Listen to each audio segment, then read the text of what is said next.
Hello, today is Friday, January 29th, and we'll be looking at the 29th chapter of Genesis. We are wading into the ancestral narrative of our father Jacob who will become Israel.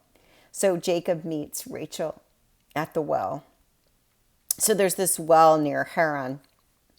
Jacob approaches it and meets some men there, and he says, "Do you know Laban?" And, because he's my uncle, and he asked the townspeople, and they said, "Yes, we know him. He's Nahor's son. In fact, here comes his daughter, Rachel, to water the sheep at the well." So we're at the well. So the well has this big rock and seal over the top of it. Rachel comes, and she's there with her sheep. And then I guess the custom from the scripture you can tell is that they wait till all the animals have gathered at the end of the day, and then they do the labor to move the rock over the well, water the animals, and then they all go up and they put the rock back and go all about their business. So when Rachel gets there, it seems like Jacob is asking the townspeople that are already there, "Please move the stone away so that she can water the sheep." And they said, no, it's not time yet. We have to wait till all the animals come. And instead of waiting, Jacob pushes the stone out and lets Rachel water her sheep. So he's impressed with her. So they have a conversation. He says that I'm your kinsman and expresses that he's Rebecca's son. And they kiss and greet each other. And then they go back to Laban's house. And he kisses Laban and says, "Surely you're of my flesh and bone." And they have this feast together. And then he stays. He says he's going to stay with Laban. And Laban's like, "Well, you can't just stay here and live in my household and work for nothing. I will pay you a wage." And that wage they worked out would be Rachel's hand in marriage. So Rachel is fair. Laban has two daughters, it tells us, and that Leah, and in my translation says her eyes were lovely.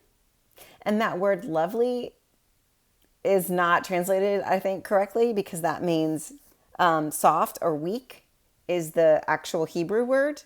And I always understood in the back of my mind that something was like that. There was like this like old wives' tale that Leah had two different colored eyes or something. Like her eyes weren't beautiful. And then Rachel was beautiful. So Jacob loved Rachel and not Leah.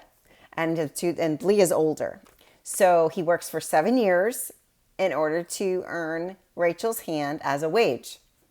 And then on the night of the wedding, again, Jacob, he must be a lot like his father Isaac, because he takes Leah to his bed instead of Rachel and doesn't realize it till the next morning. He goes to Laban and says, "I didn't want to marry Leah. I wanted to marry Rachel." Laban explains, she's the older sister and she had to get married first. In order for you to marry Rachel, you have to marry Leah. And so he's pretty sure, I probably should have told me that in the first place. He works another 7 years. So now he's in 14 years with Laban. And he finally gets to marry Rachel, which he does get to marry, and he doesn't swindle. So each of the sisters, of the daughters of Laban, have a handmaiden that comes with them into the marriage. So then that's 2 wives and 2 concubines. And that's important because the chapter kind of bleeds into the next one, so I don't want to go ahead too far. That's important because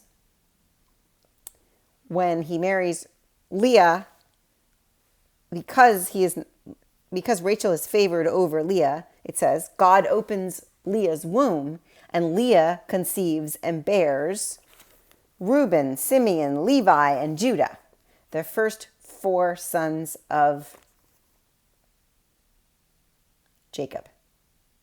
Sons, all boys. So that's a rare thing, and that's also a big, deal for these people, and kind of still is for some groups. They have 4 sons together initially. And then it says she ceased bearing.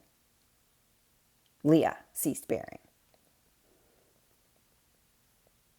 Rachel was barren, didn't have any children, and Leah has 4. And that's where our chapter ends. So it's a short one today. But whoever marked the chapters marked it right in the middle of a story. So we get the rest of the story because we know there's 12 children eventually. Well, 13 if you count the girl, which no one does. So go figure. There's 12 children eventually. So we get to that. And then it just goes on from there. Ancestral narrative, betrothal at the well scene. So you remember that Isaac saw Rebecca at the well as well. Well. So that's an archetype of the Hebrew scriptures is these betrothals at the wells. And that's where they meet each other, at the well, to get water. It's a symbol of how that goes. And I think that's why sometimes at weddings they have the wishing well, because the well is a symbol of marriage in the Hebrew tradition. Okay, have a wonderful day.